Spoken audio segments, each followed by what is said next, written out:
안녕하세요. 워런 버핏처럼 매일 신문을 박전무와 함께 읽으면서 투자의 고수가 됩시다. 오늘 6월 23일 금요일 순서입니다. 오늘 업로드가 조금 늦어서 죄송하고요. 오늘은 중앙일보에서 기사를 따왔는데 맞다. 오늘 금요일이니까 책이 비트코인 그리고 달러의 지정학이라는 요 책이 있거든요. 근데 놀라운 것은 책 가격이 55,000원이나 합니다.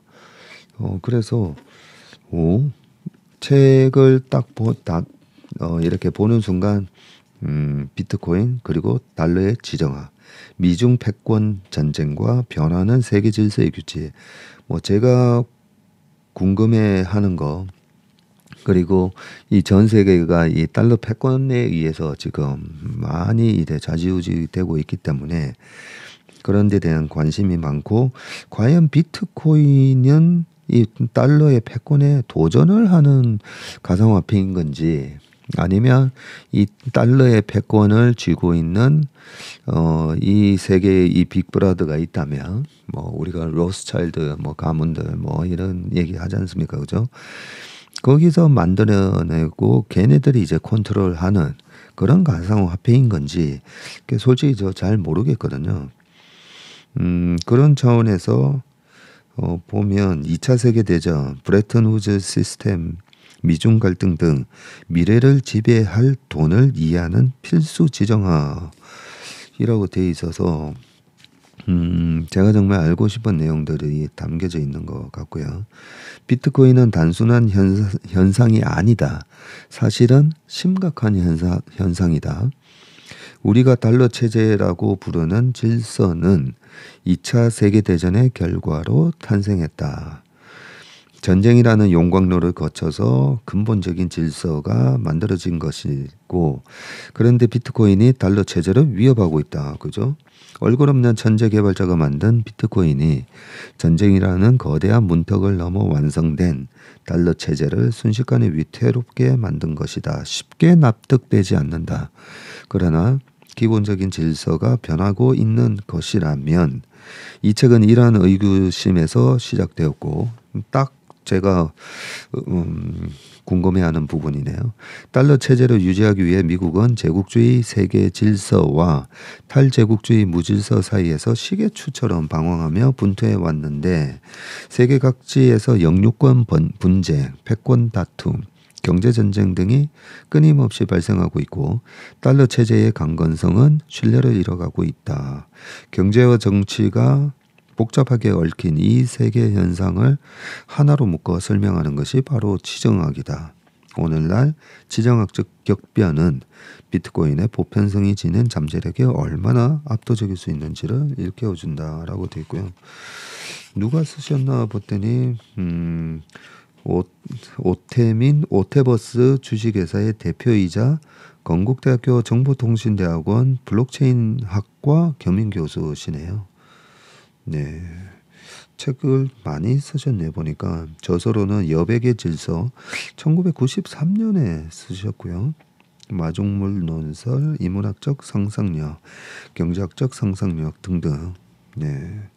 그리고 최근에는 메타버스와 돈의 미래 2022년에 쓰신 부분이 있는데 책이 좋아 보여가지고 오늘 소개해드렸습니다. 저도 아직 안 읽었는데 한번 읽어보려고요. 자, 오늘 중앙일보 기사이고요. 첫 번째 기사는 혼을 빼앗겼다. 현에 둘은 삼성 사장 이재용 뉴 삼성 이신문 20답이라고 되어 있습니다. 어떤 건지 한번 볼게요. 삼성 연구 시리즈 다시 보기라고 되어 있고요. 삼성의 혁신은 1990년대부터 2010년대 초까지 정점에 달했습니다. 당시 삼성은 소니와 애플을 공략해 이기는 방법을 알고 있었습니다. 하지만 오늘날에는 어떤 혼란이 올지 확실치 않습니다. 삼성 라이징이겠죠. 삼성 라이징의 저자, 저널리스트인 제프리 케인의 책에 나오는 말인가 봅니다. 중앙일보에서 지난 1월 16일부터 6월 10일까지 총 20회의 삼성 연구를 연재했고요. 1등 기업 삼성의 리더십에서 위기 극복과 미래 준비의 해법을 찾아보자는 취지에서였고요. 위기 속에서 뉴 삼성의 모습을 찾아가는 과정이기도 했다고 합니다. 연재는 고 이건희 삼성전자 선대회장의 발인이 엄수된 경기도 수원 선영에서 시작한다. 삽을 들고 취토 고인의 관 위에 흙을 덮는 의식, 이걸 취토라고 하네요. 취토를 한 70여 명의 전현직 사장단을 조명을 했다. 2011년부터 8년간 네트워크 사업부를 이끈 김영기 전 삼성전자 사장은 기술로 승부하겠다는 회사의 선언이 실제 엔지니어의 도전을 믿고 지원하는 파격적 실행으로 이어지자 혼을 빼앗겼다고 느꼈다고 회고를 했다.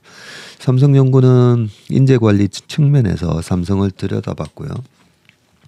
지난 20년간 삼성전자 사업보고서를 통해서 임원의 수와 평균 나이, 출신 대학, 평균 보수 전체 직원 중 비율, 여성 임원 비율 등의 변화상을 낱낱이 분석을 한 게 대표적이라고 합니다. 외국인 임원 현황도 따로 조사해서 삼성의 글로벌 경쟁력을 가늠해 보기도 했다고 하고요.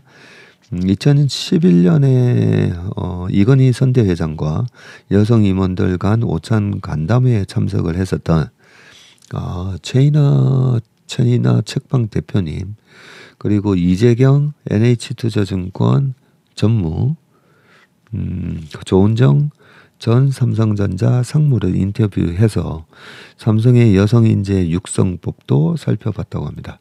이재경 전무님이 삼성증권에 계셨었는데 NH투자증권으로 옮기셨나 보네요. 삼성연구 독자들은 삼성을 분석하는 데 그치지 않고 SK, 현대차, LG 등 다른 대기업이나 글로벌 기업과 비교한 것을 인기 요인으로 꼽았고, 이런 내용이 담겨져 있다. 요 기사네요. 보니까 이 삼성연구라는 게 중앙일보의 프리미엄 디지털 구독 서비스인 더 중앙 플러스에 20회 가까이 연재된 그런 내용이네요.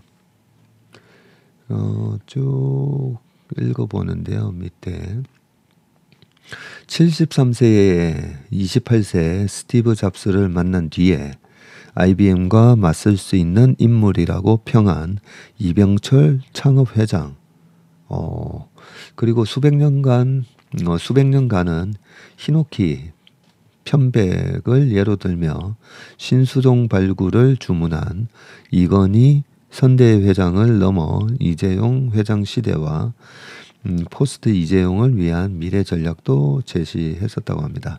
삼성 직원은 삼성연구는 매일 나오는 뉴스와 달리 깊이 있는 취재를 바탕으로 삼성을 다각도에서 분석해서 내부에서도 관심이 높았다라고 하네요. 시리즈의 주요 목록이 나오는데 고졸 여직원 미국 보내달라, 삼성 사장의 다섯 글자 회신, 아마 갔다 와라 내자니까 다녀오세요. 뭐 그럴 수도 있겠죠. 신입 1년차 삼성 8,500만 원, 구걸은 2억. 하지만 속내는 다르다. 왜? 뭐 그런 내용들이 쭉 있는데 한번 읽어보고 싶네요. 그 다음 기사를 보겠습니다. 미국 모디를 처7급으로 환대했다. 빅테크 CEO도 만나려고 줄을 섰다라고 돼 있는데 이 모디 수상의 요즘 인기가 아마 상당히 많은가 봅니다. 고전 기사에도 보면 중국 견제비에서 바이든이 모디 인도 총리를 극진 예우하는 그런 사진도 있는데 일단 요 기사 보겠습니다. 지금 사진에 나오는 게 미국 버지니아주 알렉산드리아에 있는 국립과학재단의 행사에 참석한 나렌드라 모디 인도 총리, 수상이 아니고 총리네요. 총리와 조 바이든 대통령의 부인 질 바이든 여사님이시군요. 모디 총리는 국립과학재단에 당초 예정보다 30분쯤 늦게 도착해 질 여사에게 미안하다고 사과했다. 네, 옛날에 이제 코리안 타임이 있었는데 코리안 타임 거의 이제 거의 없어졌죠, 지금은. 근데 아직까지도 사우디라든지 그런 데는 사우디 타임, 이슬람 타임은 거의 1시간 늦게 도착하는 거라고 옛날에 같이 유학을 했던 사우디에서 온 친구가 그런 얘기도 하긴 했는데 늦기로 유명한 사람이 푸틴이잖아요, 그죠? 예, 웬만하면 거의 20분, 30분 늦게 나타난다고 하는데 모디 총리도 그런가? 21일 1월 출범한 바이든 행정부가 외국 정상의 국빈 방문을 맞은 건 지난해 12월 에마뉘엘 마크롱 프랑스 대통령 그리고 지난 4월 윤석열 대통령에 이어서 모디 총리가 세 번째네요. 21년 1월에 출범을 했는데 외국 정상의 국빈 방문을 세 번밖에 안 했네요. 인도 총리의 국빈 방미로는 15년 만이라고 합니다.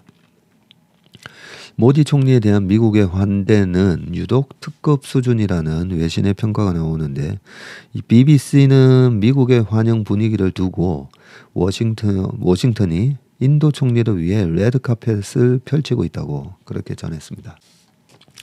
바이든 대통령과 부인 질 바이든 여사는 21일 오후 7시 36분쯤 모디 총리를 태운 차량이 백악관에 도착하자 환한 얼굴로 맞이했고요. 하지만 모디 총리의 이날 일정이 매끄럽지 못했는데 질 바이든 여사와 국립과학재단을 방문하기로 돼 있었지만 30분 늦게 도착했고 모디 총리의 지각으로 환영 만찬 일정도 순차적으로 다 늦어졌다고 하네요. 네. 그리고 빅테크 기업 CEO들도 모디 총리를 만났거나 만나기 위해 줄을 섰다고 합니다. 미 전기차 업체 테슬라의 일론 머스크 CEO는 지난 20일 모디 총리를 만난 뒤 총리와의 만남은 환상적이었고 나는 그를 아주 좋아한다. 나는 모디의 팬이다라고 말을 했다고 합니다. 팀쿡 애플 CEO와 그리고 순다르 피차이 구글 CEO와 사티아 나델라 CEO 등은 20일 모디 총리를 만난다고 하니까 지금 이 시간이나 이미 만났거나 그러겠네요. 미국은 아직까지 22일이니까. 모디 총리는 20일 바이든 대통령과의 정상회담 및 공동기자회견 그리고 미 상하원 합동연설에 이어서 국빈 방미의 하이라이트인 국빈 만찬 일정에도 참석을 한다고 합니다. 모디 총리는 2016년 방미 때도 상하원 합동연설을 한 적이 있고요. 미 상하원 합동연설을 2번 이상 한 외국 정상은 윈스턴 처칠 전 영국 총리와 넬슨 만델라 전 남아프리카 공화국 대통령 등 손에 꼽을 정도라고 하네요. 외신에서는 미국이 모디에게 처칠 그리고 만델라급 초특급 예우를 한다는 평이 나왔습니다. 바이든 행정부가 이렇게 극진하게 예우하는 배경에 대해서 로이터 통신은 미국은 인도를 중국의 글로벌 영향력 확장에 맞서기 위한 핵심 협력국으로 본다고 분석을 했고요. 요 얘기가 이제 중요한 얘기다, 그죠? 인구 시장에서 중국을 대체할 사실상 유일한 나라인 인도에 미국을 비롯한 서방 진영의 구애가 이어지고 있다. 미국과 인도는 모디 총리의 이번 방미 기간 첨단 기술 부문과 방위산업 등 다양한 부문에서 양국 협력 확대를 논의할 것으로 예상된다고 했고요. 미 중국이 AI 기술 표준 선점은 안 돼. 미국 의회는 인공지능 규제 법안의 개략적인 틀을 공개를 했는데 폴리티코 등에 따르면 척 슈머 민주당 상원 원내대표는 21일 미국 싱크탱크 전략문제 국제연구소가 주최한 행사에서 AI 규제를 위한 이니셔티브인 세이프 혁신 프레임워크를 공개를 또 했고요. AI 규제의 핵심 원칙인 보안, 시큐리티와 책임, accountability, 그리고 민주적 토대, 파운데이션, 그리고 설명 가능성, explainability 이렇게 네 단어의 첫 글자를 딴 게 safe네요. 그럼 미국이 AI가 나아갈 길에 규칙을 작성해야 한다면서 중국 공산당과 같은 적이 기술 표준을 만드는 것을 내버려 두지 않을 것이라고 그렇게 얘기를 했다고 합니다. 워싱턴에서 김영구 특파원과 임선영 기자님이 쓰셨네요. 네, 그다음 기사는요. 작년에 대중 경상수지가 21년 만에 적자, 미국에는 역대 최대 흑자라고 되어 있습니다. 항상 양이 있으면 음이 있다고 어제도 말씀드렸는데 요즘 중국 쪽에 수출이 많이 줄면서 21년 만에 이렇게 대중무역수지 적자가 나왔는데 미국이 사상 최대 흑자라고 하니까 어디서 우리가 기회를 찾아야 되는지 한번 보겠습니다. 지난해 대중국 경상수지가 21년 만에 적자를 기록한 데다가 21년이면 그러면 21년 전으로 되돌아가 보면 언제죠? 2002년이다 그죠? 2002년 2001년도에 9.11 테러가 나고 작년에 적자니까 21년 전이면 2001년이네요. 그죠? 그때 이제 닷컴 버블이 깨지고 그러면서 글로벌하게 리세션이 왔었는데 페드는 계속 금리를 내릴 때였고요.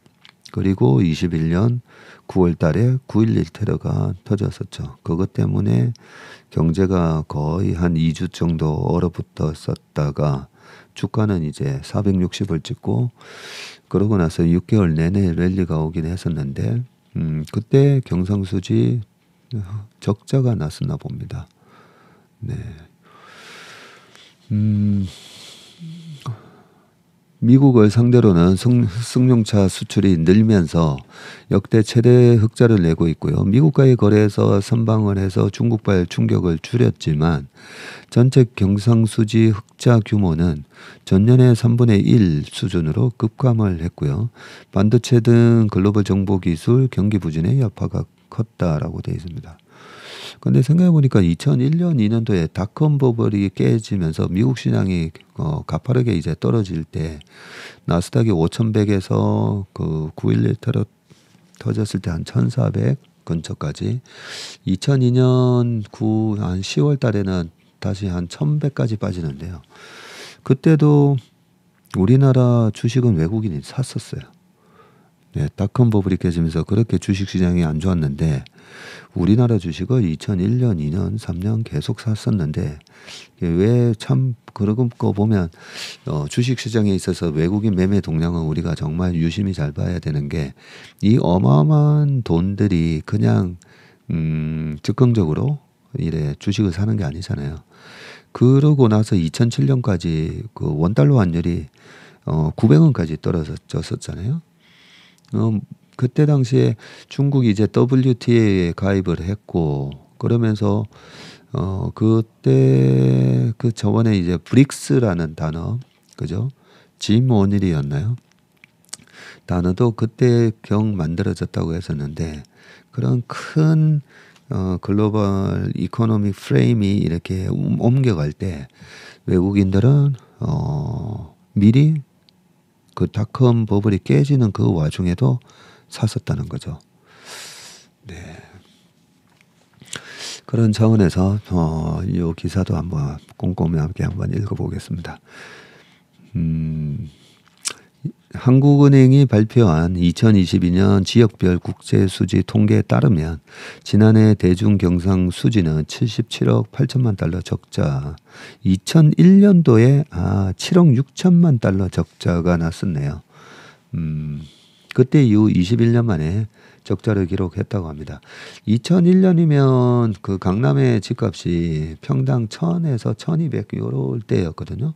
근데 지금 뭐 1억에서 1억 2천이니까 거의 물가가 10배 올랐다고 하면 지금 적자 규모 여기 10을 곱하면 딱 77억 달러네요.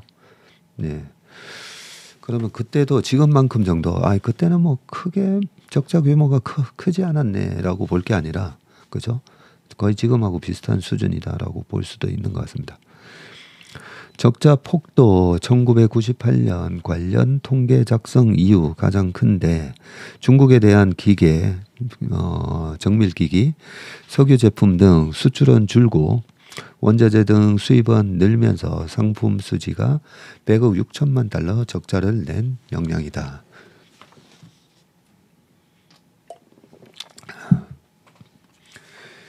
대중 경상 수지는 2021년 234억 1천만 달러 흑자에서 1년 새 무려 311억 9천만 달러가 줄었고요.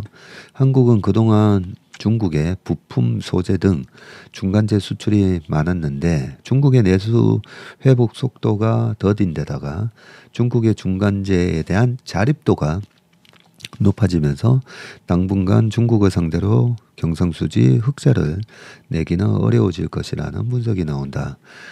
반면에 미국을 상대로 677억 9천만 달러 흑자를 역대 최대 규모 흑자를 냈는데 2021년 455억 4천만 달러 흑자였는데 1년 새 48.9%나 늘었다고 합니다.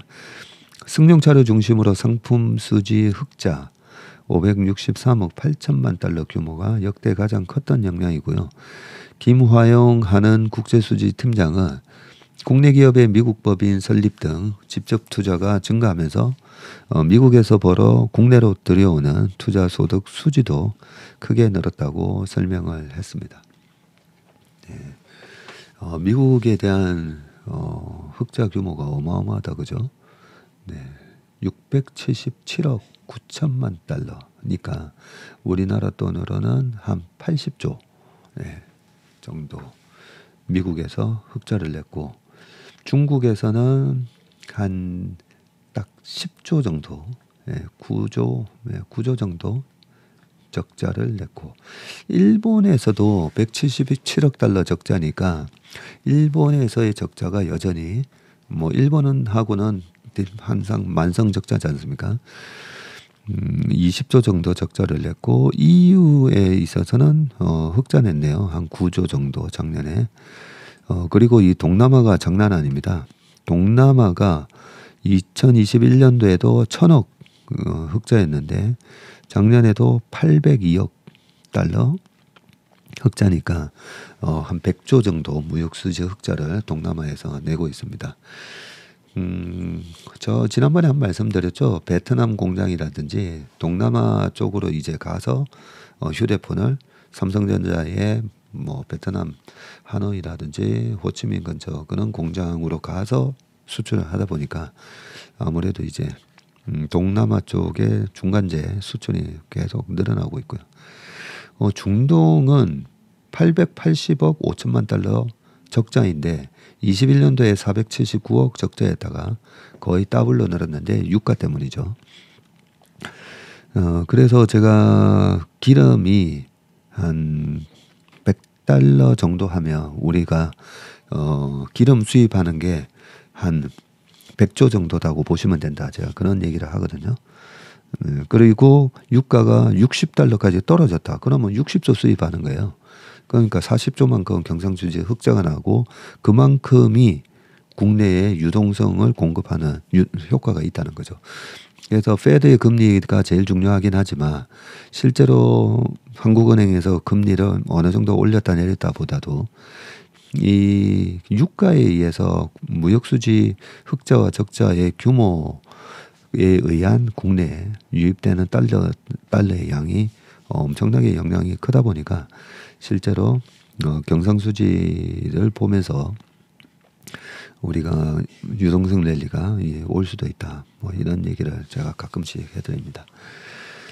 그 밑에 내용은 뭐 한번 읽어보시기 바라겠습니다. 거의 방금 표에서 제가 다 읽어드린 내용이라 가지고요.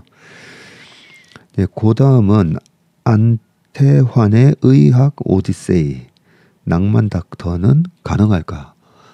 요즘 제가 유일하게 최근에 봤던 드라마 중에 하나인데 상당히 재밌더라고요. 왜 인기가 그렇게 많았는지 알 것 같더라고요. 그 굉장히 참 보면 명언이 많더라고요. 그 중에 하나가 얼마 전에 말씀드렸던 그 뱁새가 왜 황새를 못 쫓아가나. 네. 가랭이가 짧아서가 아니라 중심을 방향을 잃기 때문에 중심을 잃어서 그렇다. 야, 그 얘기 들었는데 야, 정말 명언이다 싶더라고요. 주식 투자도 마찬가지거든요. 내가 중심을 딱 잡고 내가 잘 하는 투자 스타일은 뭔가, 예, 그걸 알고 그런 투자 스타일을 누군가, 예, 투자의 구루를 딱 정해서 나는 저 사람 하는 식으로 따라갈 거야 라고 그 중심을 잡고 해야 되는데, 맨날 이제 유튜브에서 뭐가 좋다 뭐가 나쁘다 이런 것만 막 따라다니다 보면 뱁새가 됩니다. 예, 중심과 방향 없이 그냥 열심히 난 분명히 주식 투자에 내가 정말 열심히 하는 것 같은데 왜 수익이 안 나지? 예, 중심과 원칙이 없어서 방향을 잃기 때문입니다. 한 기사를 읽어보겠습니다. 안태환 의학박사 이비인후과 전문의시네요. 유사일에 가장 오래된 직업을 꼽으라면 의사를 빼놓을 수 없다. 사람을 고치고 살리는 이런 인류 공동체에서 필수이기에 의사의 가치와 영향력도 우선순위에 있었을 것이다. 그러함에도 의사와 관련한 제방 규정은 의학의 발전 속도를 따라가지 못했고 의사 직업 출현 이후 한참이 지나고서야 제방 규정이 만들어진 것인데, 그래서인지 의사 관련 규정은 시대상을 반영하지 못하는 경우가 부지기수다. 의정 간 갈등이 불거질 때마다 의사들의 집단 행동을 일컬어 정부는 집단 휴진, 의사는 집단 파업이라 칭하는 극명한 시각 차이의 배경에는 이렇듯 의료 관련 규정에 대한 현실적 온도 차이가 존재한다. 현행 의료 관련 제도에 대해서 옳고 그름을 따지려는 것은 아니고, 다만 규정이라는 것은 현실적 효율성 제고를 위해서라면 언제든지 개정될 수 있어야 하는데도 규제 일변도에 고착하기 쉽다. 하긴 우리 사회 곳곳에 이해 못할 규제가 어디 의료계뿐이겠는가. 관료제의 병폐야 익히 알려진 역사이니 말이다. 극명한 사례로 응급실에서 환자 옆에 있는 시간보다 차트 작성을 위해 컴퓨터 앞에 앉아있는 의사의 시간이 더 길다. 의료법상 처치를 적절하게 했는가를 판단하는 기준은 오로지 의무 기록에 기반한다. 소신을 갖고 처치를 했다 하더라도 의무 기록의 기재 여부는 향후 발생할지 모를 분쟁에 대비해서 매우 중요하다. 그러다 보니 환자에게 집중하고 쏟아야 할 의사의 노력은 수세적 태도를 지닐 수밖에 없고 차트 작성에 많은 시간을 할애하는 경우도 많다. 그만큼 환자의 치료는 소원해질 가능성이 상존한다. 총각을 다투는 구급차 안에 환자가 의사를 찾지 못해 치료 시기를 놓치는 경우도 이와 무관하지 않을 것이다. 현행 의료법은 의사의 소신을 망설이게 한다. 의료소송에 염려해서 적극적인 치료를 망설이는 의사는 비겁하다는 비판도 감내해야 한다. 이럴 때 의사로서 좌계감은 당연지사. 세간의 관심을 받는 드라마 낭만 닥터 김사부는 의사의 시각에서는 매우 비현실적 이야기다. 그래요? 바람직한 한국 사회나 의사상에 대한 시청자의 동경심을 자극한다. 역설적이게도 드라마 제목에 담긴 낭만은 현실 속 병원이 아니라는 연출자의 의도가 담겨 있다. 그러네요. 부인하기 어려운 현실은 거대 자본에 종속되어가는 병원들이다. 생존을 위해 수익에 집중할 수밖에 없는 엄혹한 환경 속에서 지방에 위치한 돌담병원과 그곳에서 인수를 펼치는 김사부라는 인물의 사람 향기 나는 인술은 대부분의 의사가 가고자 하지만 도달하기 어려운 이데아이다. 빌리 조엘의 더 스트레인저를 철진한 카세트로 듣는 아날로그적 삶을 추구하며 김사부는 환자의 생명만을 바라보는 의사로서의 이상향을 보여준다. 그의 선택은 환자의 생명을 최우선으로 하는 의사의 본분을 지키는 것이기에 드라마를 보는 시청자는 가슴 한켠이 먹먹해 온다. 환자에 대한 진정성으로 가득 찬 돌담병원의 이야기를 통해 병원 밖 자본화된 현실에 일침을 가하는 것이다. 이 통쾌함 때문에 시민들은 낭만 닥터 김사부에 열광할 것이다. 부박한 의사인 나도 그러니 말이다. 위급한 환자를 살리기 위해서 태동한 외상센터는 환자를 받으면 받을수록 병원에 손해가 나는 것이 오늘의 현실이다. 극심한 의사 구인난의 비현실적인 수가 때문이다. 지역 거점 외상센터들이 경영상 문제로 사라지거나 제대로 운영되지 못하면 그 피해는 고스란히 환자들에게 돌아갈 수밖에 없다. 그러나 생존을 위한 병원 수익과 의사로서의 히포크라테스 선서 사이 놓인 한국 의료계의 현실은 부정하기 힘든 실존이다. 외과, 소아과, 산부인과 등 대한민국에서 필수 의료 과목 의사로 살아간다는 것은 환자에 대한 보다 무거운 책임, 낮은 처우, 높은 의료사고와 소송 위기를 견뎌야 한다는 것을 의미한다. 현존하는 의료계의 현실이다. 드라마 속 김사부가 보여주는 의사는 국민이 바라는 의사의 모습이다. 병원과 자신의 이득을 위한 의사가 아닌 환자를 위한 의사를 원하는 시청자들의 바람을 김사부는 보여주고 있다. 병원이 아닌 환자가 살아야 의사가 산다는 김사부의 발언은 의사에게 큰 울림을 준다. 병원이 아닌 환자가 살아야 의사가 산다. 네, 요 얘기는 저도 굉장히 동감을 합니다. 직업으로서의 의사가 자신의 이익을 탐하는 것을 무조건 비난할 수는 없다. 하지만 의사는 사람의 생명을 살리는 특수한 직업이기에 소명의식과 가치관 역시 달라야 한다는 명제도 옳다. 그러나 현실에서 발현될 낭만닥터 김사부는 규제 일변도의 의료 환경이 혁신된 뒤에야 가능한 일이다 라고 되어 있습니다. 그래도 저는 김사부라는 드라마를 보면서 고등학교 때, 중학교 때 의사를 꿈꾸는 그런 많은 어린 학생들이 나도 저렇게 돼야 되지, 그런 하나의 의사가 되고 났을 때의 가치관을 형성해 주는 그런 중요한 역할을 한다고 생각합니다.